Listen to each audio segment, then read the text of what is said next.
클래식 기타란 한마디로 클래식 기타라고 해도 그 내용을 정확하게 알고 있는 사람은 별로 없습니다. 여기서는 지금부터 기타를 시작하려고 하는 분들에게 클래식 기타가 어떤 것인지를 설명하겠습니다. 1. 악기로서의 클래식 기타. 14세기부터 17세기에는 기타의 조상이라고 할 수 있는 비엘라, 류트 등의 악기가 유행했으나 18세기가 되면서 화성적인 음악에 더 적당한 6개의 줄의 악기를 많이 사용하게 되었습니다. 이런 악기가 현재 기타의 원조가 된 것입니다.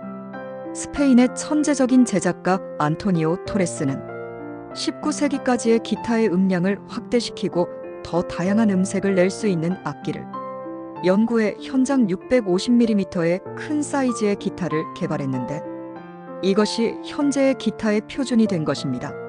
세계 어느 나라에도 클래식 기타라고 하면 이런 토레스에 의해 결정된 사이즈, 구조 등이 기준이 되고 있습니다.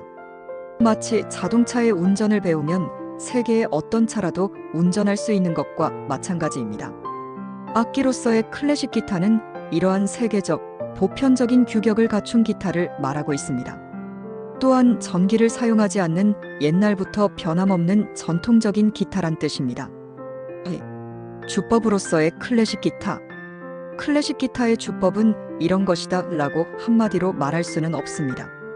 다른 식으로 말하면 클래식 기타에서 사용하지 않은 주법은 없습니다.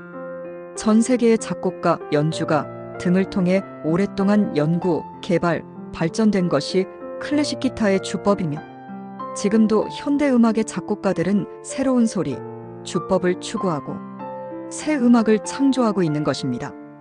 포크 기타, 락 기타, 재즈 기타 등도 클래식 기타의 일부분에서 파생, 발전한 주법들입니다.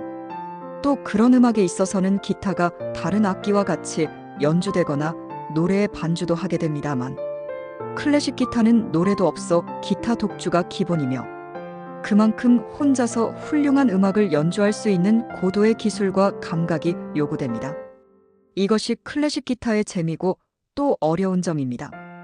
포크, 락 등의 전문가 중에서도 좀 더 수준 높은 기타 연주 기술을 배우기 위해 클래식 기타의 주법을 연습하는 경우도 많습니다. 3. 레퍼토리로서의 클래식 기타. 많은 사람들이 오해하고 있는 것은 클래식 기타는 클래식 음악만을 연주한다고 하는 것입니다. 이 카페의 기타 명곡 소개에 있는 곡들을 들어도 알 수 있습니다만 클래식 음악은 물론 영화 음악, 남미 음악, 록 음악, 팝스 등의 다양한 곡들이 있습니다. 위에서 말한 클래식 기타의 주법과 악기를 사용해서 어떤 음악을 연주해도 되고 연주할 수 있습니다. 중급 이상이 되면 좋아하는 곡을 스스로 편곡하고 칠 수도 있고 작곡도 할 수 있게 됩니다. 또한 지리적으로, 역사적으로 클래식 기타의 세계는 한계가 없습니다. 중세의 영국, 17세기의 독일, 브라질의 삼바, 터키의 민족음악, 스페인의 플라멘코의 편곡 등등 세계의 모든 시대의 음악을 마음대로 연주하고 즐길 수 있습니다. 클래식 음악은 세계 어느 나라에서도 존재하는 공유화, 상식화된 음악입니다. 4. 클래식 기타의 단점. 클래식 기타란 그렇게 좋은 것인가? 그렇게 좋으면 모든 사람들이 포크나 락 기타보다 클래식 기타를 하면 되는데 여기까지 읽어보면 그렇게 생각하실 것입니다. 실은 클래식 기타에는 단점도 있습니다. 솔직히 말하면 배우기가 어렵다고 하는 것이죠. 포크나 락 등을 배우는 것보다는 많은 연습과 노력이 필요한 것은 사실입니다. 포크 기타의 경우 사람이 노래를 부르고 기타가 반주를 합니다. 기타 연주에 너무 신경을 쓰면 노래를 못하겠죠. 다른 말로 하면 노래를 부르면서 칠 수 있어야 하니까 너무 어려워서는 안 되는 것이 포크 기타입니다.